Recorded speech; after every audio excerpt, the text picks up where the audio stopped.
अपना विकास करता जा रहा है। निश्चित रूप से ये स्वर्गीय रामलाल जी चौबीसा को सच्ची श्रद्धांजलि के रूप में आज हम इस कार्यक्रम को आयोजित कर रहे हैं। अंक प्राप्त किए, सर्वाधिक अंक लेकर आए हैं, 80% से अधिक। पूरे जिले के लगभग 385 बालक आज सम्मानित हो रहे हैं। बहुत ही बड़े गौरव का विषय है। लेकिन प्रतिभा किसी क्षेत्र की मोहताज नहीं है। या घानी में बैठा हुआ बालक भी IAS अफसर बन सकता है, इंजीनियर बन सकता है, डॉक्टर बन सकता है। लेकिन तो ये इलाका है, इसको TSP इलाके में स्टेट ने नोटिफाई कर रखा है, शेड्यूल्ड एरिया है। और एजुकेशन की दृष्टि से अगर देखा जाए तो बहुत पिछड़ा हुआ इलाका है। हर तरीके से यहाँ पे लोगों में एजुकेशन के प्रति झुकाव कम है।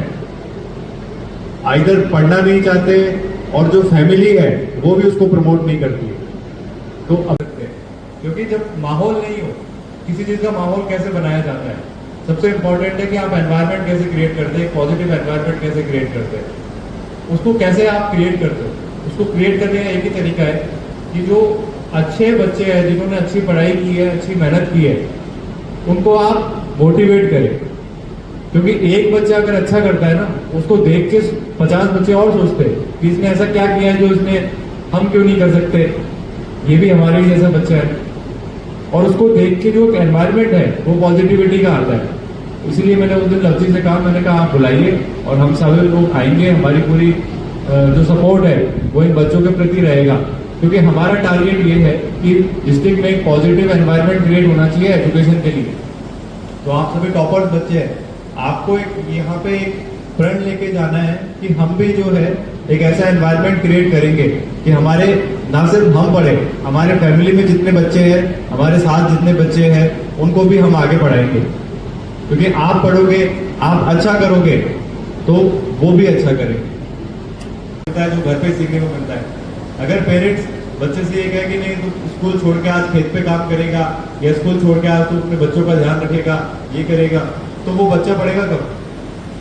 तो जो एटमॉस्फेयर है वो पढ़ाई का नहीं है, उसको कैसे हम पढ़ाने में ला सकते हैं, ये हमारा टारगेट होना चाहिए। तो आज जो आप लोग आए हैं, आपको देखेंगे, आपके जब पेपर्स में फोटोज जाएंगे, हर जगह पे लोग आपको देखेंगे कि भाई आपको बुला के इतनी जिले लेवल पे सम्मानित किया जा रहा है, तो बाकी जो बच्चे हैं वो भी मोटिवेट होंगे और एक ओवरऑल एनवायरनमेंट एजुकेशन का बनेगा। एरिया, कोई भी एरिया पिछड़ा इसी रीजन से होता है क्योंकि वहां पे एजुकेशन की कमी होती है। तो एजुकेशन का जो रोल है वो बहुत इंपॉर्टेंट है। एजुकेशन सिर्फ नंबर लाना नहीं है, उसके बाद भी आप कितना उस चीज को जो आपने पढ़ा उसको कितना यूज कर पाते हो। क्योंकि कई बार क्या है, 10वीं 12वीं तक जो है आप लोग पढ़ लेते हो, रट लेते हो, बट उसको कितना आप यूज कर पाते हो वो ज्यादा इंपॉर्टेंट है। वो आपको जैसे जैसे आगे जाएंगे आपको चैलेंजेस पता चलेंगे। जैसे लवजी ने अभी आपको बताया कि लाइफ में आपको बहुत चैलेंजेस मिलेंगे।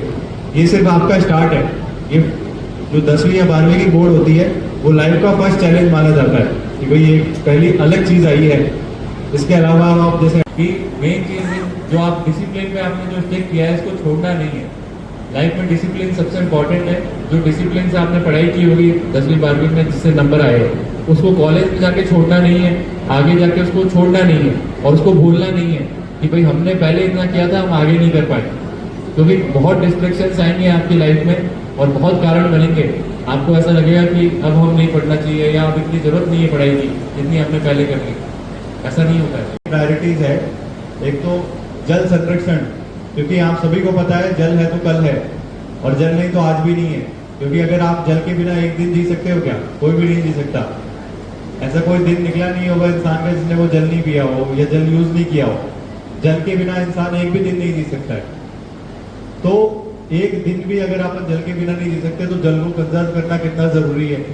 आज की तारीख में हम क्या कर रहे हैं? वेस्टेज कर रहे हैं वाटर का। हर जगह हम लोग वाटर को वेस्ट करते हैं, तो जल को कंजर्व करना बहुत जरूरी है। और दूसरी चीज जो इम्पोर्टेंट है वो है पेड़ लगाना। अभी आप लोग देखोगे, आप कहीं जाके बाहर खड़े होंगे तो छाया में खड़े होंगे, पेड़ की छाया में खड़े होंगे, धूप में जाके खड़े नहीं होंगे। कितनी गर्मी पड़ रही है, रीजन क्योंकि पेड़ के नीचे छाया होती है, अच्छा एटमॉस्फेयर होता है, आपको वहां पंखे की भी जरूरत नहीं है। पेड़ों का और जल का जो महत्व है वो बहुत इंपॉर्टेंट है। इसीलिए स्टेट गवर्नमेंट ने अभियान भी चालू किया है और आप सभी लोग हमारे एक तरह से ब्रांड एम्बेसडर्स हो इस अभियान के। तो आप आज यहाँ प्रण लेके जाए कि भाई हम जाके एक पेड़ जरूर लगाएंगे और वाटर का वेस्टेज नहीं करेंगे। दो चीज़ों का बहुत इंपॉर्टेंट है लाइफ में, पेड़ लगाना और वाटर को वेस्ट नहीं करना और वाटर को कंजर्व करना। किसी भी प्रकार से तालाबों में या जो भी हमारे शेयर्ड रिसोर्सेज है वहाँ पे हम गंदगी नहीं करें। उसको कैसे, अगर कोई वाटर रिचार्ज स्ट्रक्चर से, जैसे स्कूल में वाटर रिचार्ज स्ट्रक्चर्स होते हैं, स्कूल का पानी जो गिरता है वो वाटर को रिचार्ज करता है। तो ये दो चीज़ें मेन इंपॉर्टेंट है, पेड़ लगाना और जल को कंजर्व करना। तो मेरा आज आप सबसे ये भी आग्रह रहेगा कि आप सभी जाके इस मानसून के सीजन में कम से कम एक एक पेड़ लगाएंगे और उस एक पेड़ की रक्षा करेंगे, थ्रू उसको ग्रो करेंगे, क्योंकि पेड़ जो है वो कई सालों तक चलता है। तो आप जो ग्रो करेंगे वो आज से 10, 20, 50 साल तक वो रहेगा, तब तक उसको आपको पालना है। आप एक ही पेड़ लगाए और उस पेड़ का ध्यान पूरा अच्छे से रखें। तो ये आज आप लोग सभी प्रण लेके जाए, क्योंकि आप सभी ने जिले का नाम रोशन किया है और यहाँ के बाकी इतने लाख बच्चों में से आप टॉप 400 बच्चे हैं, तो मतलब 0.04 का रेशियो है, तो वन ऑफ द टॉपर्स आप लोग हैं। तो आप सभी को मैं बधाई देना चाहता हूँ कि आप लोगों ने इतना अच्छा परफॉर्म किया है। आगे भी आप करते रहेंगे, किसी भी सूरत में आप पीछे नहीं हटेंगे, अपने डिसिप्लिन से, लगन से मेहनत करते रहेंगे, यही उम्मीद करता हूँ मैं आप सभी से। और सभी आए, आप लोगों को बहुत बधाई हो। बहुत 80 चंद्रिका अनुषा सोमपुरा 93